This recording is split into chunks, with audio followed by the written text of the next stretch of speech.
question. Yeah, well, that's what I mean by debate. He told you 6 lies in a row, and we don't have time in 1 minute to refute them. If he wants to throw mud, he can throw it. Most of it will stick to him.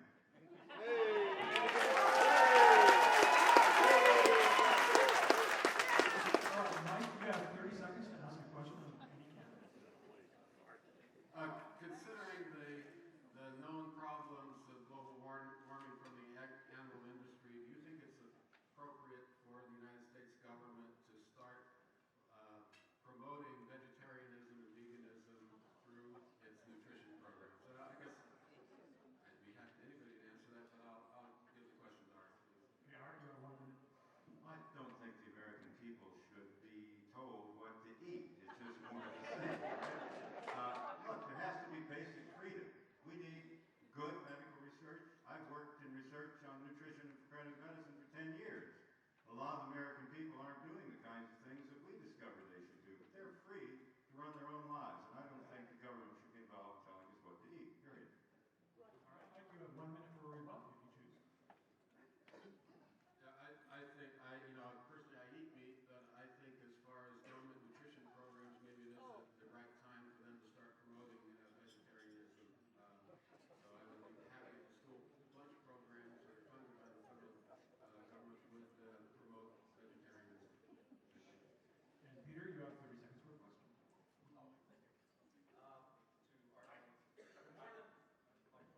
For more than a decade in your newsletter and public lectures, you repeatedly said, quote, our public schools must be abolished, and public schools are, quote, a decayed form of institutionalized child abuse.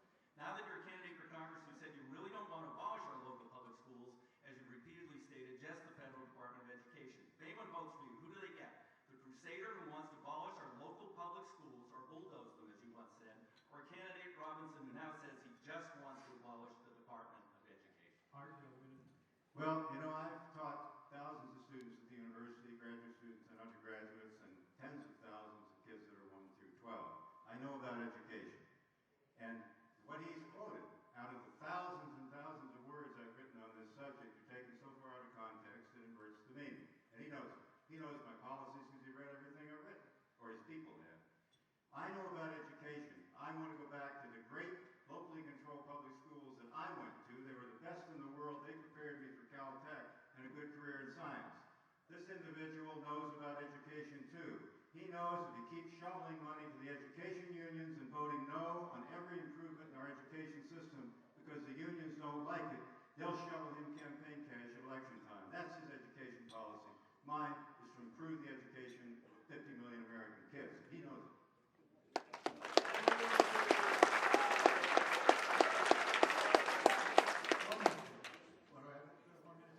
I'll just read a quote, another quote from Art Robinson. These are quotes, they're not isolated. He said this dozens of times. Public education, tax finance socialism, has become the most widespread and devastating form of child abuse and racism in the United States. Moreover, people have been cut off at the knees, all of you who have a public education, are so mentally handicapped they cannot be responsible custodians of the energy technology base or other advanced accomplishments of our civilization. These ignorant people, all of you with a public education, including me, vote. And according to Mr. Robinson, quote, their votes are beginning to destroy our way of life. Can this problem be corrected? Yes. Can it be corrected by improving the public schools? No. Only by abolishing them. And you've said this dozens of times. This is not out of context, and I have all your newsletters so people can see them in context. All right. Now we have a question for all candidates that they have not heard of in advance. They have 1 minute to respond, and I believe it's back with Mike first on this one. The question is, the U.S. government has played an important role in the economy in the past. The New Deal during the Depression of the 1930s put many people back to work. Regardless of how much involvement you think the government should have in the economy, and I suspect you have some differences on that, do you think that it needs to play a greater role during times of double-digit unemployment? Thank you. I have some experience as a city councilor. I know that when there are bad economic times, people need more services. And so I think it's appropriate for the federal government to spend more to make sure people have services, have economic opportunities, have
government off the backs of the American workers so that they can compete in the world again and can bring our industries back to this country where they will create jobs.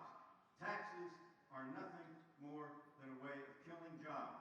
But taxing the rich kills more jobs.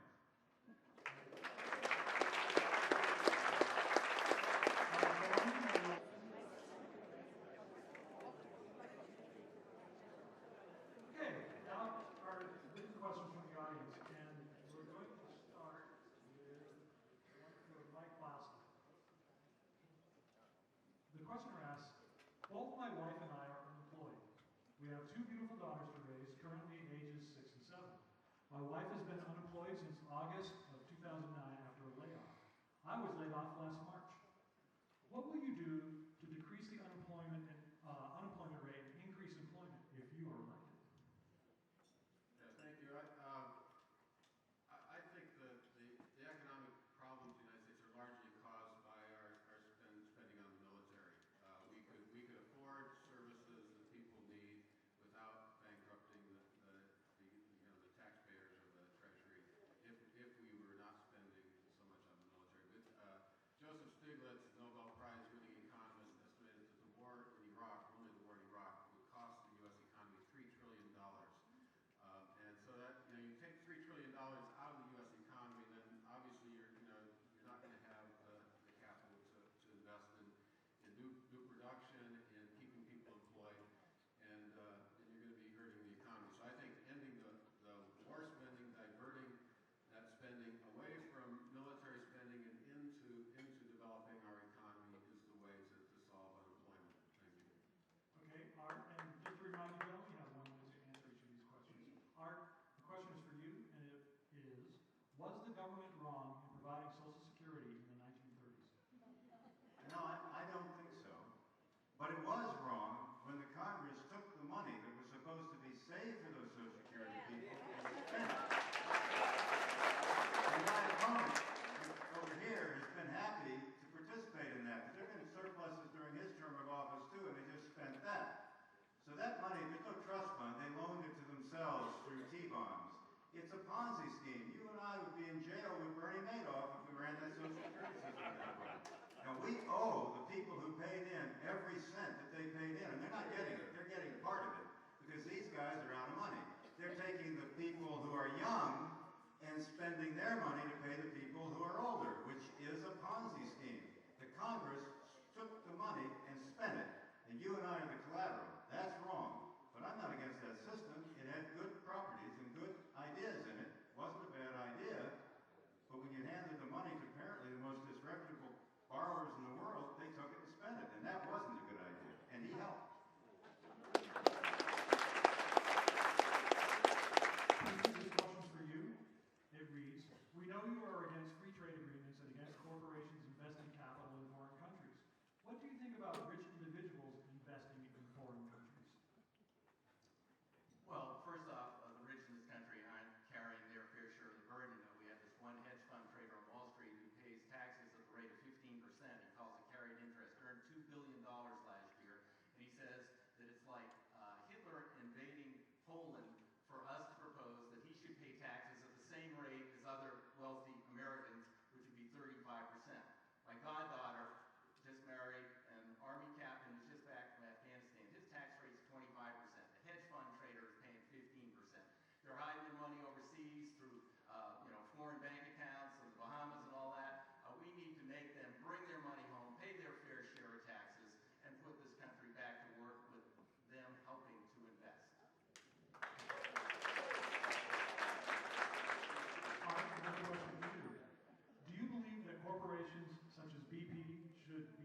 government to pay money for schools and other county needs